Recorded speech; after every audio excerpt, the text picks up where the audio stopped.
वगैरह कट आ जाएंगी, relatively moderate conditions रहेंगी और उसके अंदर वापस 2024 का रीप्राइसिंग रिपीट होगा, ये एक्सपेक्टेड है मार्केट की वैल्यूएशन के अंदर।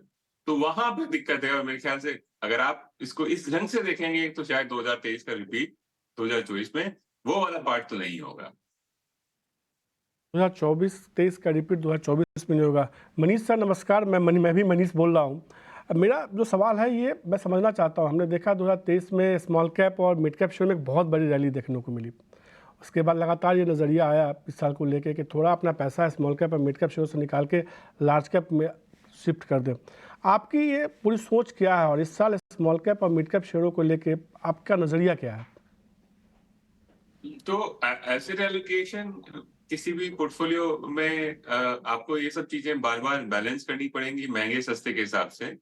तो बिल्कुल पिछले 10-15 साल की वैल्यूएशन को देखें, इवन लंबे इतिहास को देखें, तो स्मॉल कैप का वैल्यूएशन लार्ज कैप के वैल्यूएशन से महंगा है रिलेटिवली। ऑलमोस्ट 1 से 2 स्टैंडर्ड डिविएशन आप महंगा मानेंगे स्मॉल मिड कैप को, खास करके स्मॉल कैप को। वो ऑल्सो बहुत ज्यादा वॉलेटाइल कंपोनेंट होता है, क्योंकि उसके अंदर फाइनेंशियल कंडीशंस का एक बहुत बड़ा रोल होता है। अगर चीजें खराब होती है तो स्मॉल कैप में बहुत ज्यादा खराब हो जाती है। वो हाई बेटा जैसा एक स्टॉक की तरह से बिहेव करता है स्मॉल कैप्स और मिड कैप्स। तो मेरे ख्याल से ये बात ठीक है कि एक इंक्रीमेंटली एसेट एलोकेटर को रीवैल्यू करना चाहिए पोर्टफोलियो, और लार्ज कैप के अंदर उसको आई मीन ओवरवेट करके स्मॉल कैप को अंडरवेट करना चाहिए। जनरली एसेट एलोकेशन के लिए थोड़ा बहुत फिक्स्ड इनकम को थोड़ा ऐड करना चाहिए, क्योंकि 10 साल का बॉन्ड अभी भी 7.25 पे हिंदुस्तान में अगर मिल रहा है तो वो शायद वहां पे पैसे बनेंगे 8-10% के आसपास में, वहां पे एक साल में रिटर्न बन सकता है। मोटा मोटी उतना ही रिटर्न इक्विटी में भी बनेगा। तो एसेट एलोकेशन के पॉइंट ऑफ व्यू से आपका मानना ठीक है कि स्मॉल कैप को अंडरवेट करके लार्ज कैप और ओवरऑल इक्विटी को थोड़ा बहुत अंडरवेट करके लॉन्ग बॉन्ड्स को ऐड करना चाहिए।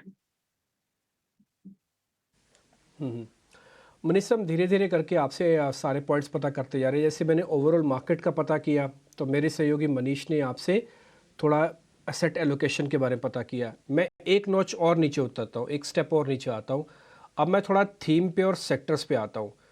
सर, चर्निंग तो होगी, ये बात हम समझते हैं, लेकिन चर्निंग कहाँ पे पॉजिटिव होगी और कहाँ पे नेगेटिव होगी, इसका थोड़ा हमको आइडिया नहीं है। इसमें हमारी हेल्प कीजिए कि पॉजिटिव चर्निंग कहाँ पे हो सकती है और नेगेटिव चर्निंग कहाँ पे हो सकती है।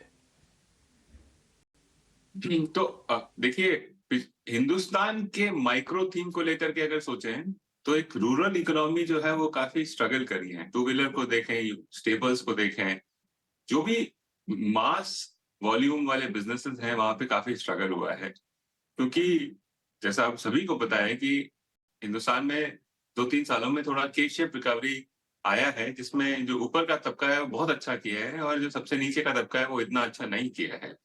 तो अगर आपको इस इस ट्रेड को प्ले करना है कि अपना देश जो है वो रिलेटिवली स्ट्रेंथ से स्ट्रेंथ में जा रहा है, तो इसकी उम्मीद लगानी चाहिए कि जो नीचे का तबका है वो भी अब रिलेटिवली बेटर करेगा। तो एक सोच ये है।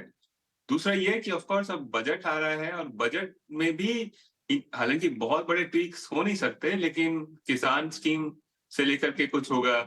ऑल्सो कहीं पे जो लोअर मिडिल हाउसिंग को लेकर के कुछ न कुछ इंसेंटिव्स, ग्रेट इंसेंटिव्स आएंगे। उसकी वजह से भी एक जो छोटा, जो बॉटम क्वार्टाइल या मीडियन से नीचे का जो हिंदुस्तानी है, वहां पे कुछ फायदा पहुंचेगा।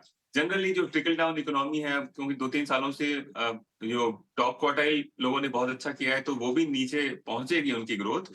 तो इन सब के चलते मेरे ख्याल से जो नीचे का वॉल्यूम बिजनेस है, जिसका लॉन्ग टर्म मेरे को बहुत पॉजिटिव नहीं है व्यू, लेकिन अगर एक मैं फंड मैनेजर के तौर पे सोचता हूँ कि मेरे को अगर रोटेट करना है, तो जो इन सारे बिजनेसेस के अंदर मैं उसको रोटेट करूंगा। जैसे कार से टू व्हीलर वाला बिजनेस, अर्बन से रूरल वाला बिजनेस के अंदर मैं रोटेट बैक करूंगा मार्केट्स में।